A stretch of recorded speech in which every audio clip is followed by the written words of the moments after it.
আল্লাহ তাআলা বলেন, ইয ক্বালা লাহু রাব্বুহু আসলিম ক্বালা আসলামতু লিরাব্বিল আলামিন।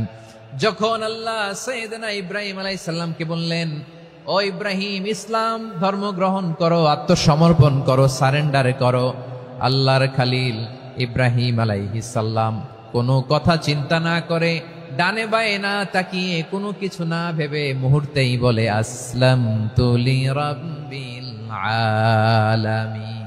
গোটা বিশ্বের রব আল্লাহর সামনে আমি ইসলাম ধর্ম গ্রহণ করলাম, সারেন্ডার করলাম। সুবহানাল্লাহ বলেন। আল্লাহ বলতে দেরি, সারেন্ডার করতে দেরি নাই। এভাবে নিজেকে আল্লাহর সামনে সঁপে দিতে হবে।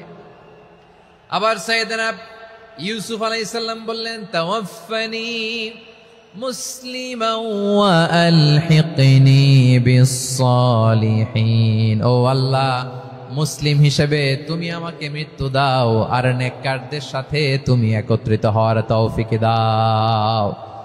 তাহলে আত্মসমর্পণকারী হিসেবে আমরা বাঁচতেও চাই, মরতেও চাই, ঠিক কিনা বলেন? আমার প্রিয় ময়মনসিংহবাসী, এই যে এই দিকটাতে আপনাদের কষ্ট হচ্ছে না?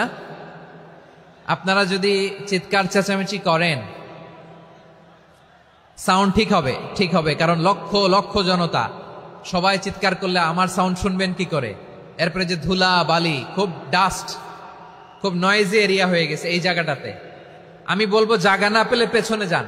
আপনি ধাক্কাধাক্কি করে সামনে আসলে শৃঙ্খলা নষ্ট হবে। কোরআনের মাহফিলে শৃঙ্খলা নষ্ট করা কাম্য নয়।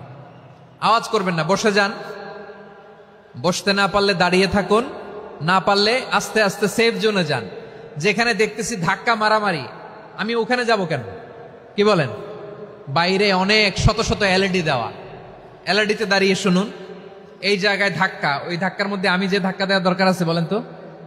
একটা জায়গায় ধাক্কা ধাক্কি, আমি রোজা রেখে ওইখানে ধাক্কা ধাক্কি করলে পরিবেশটা কি ভালো হবে না খারাপ হবে? হ্যাঁ, একটু একটু দায়িত্বশীল আচরণ করুন,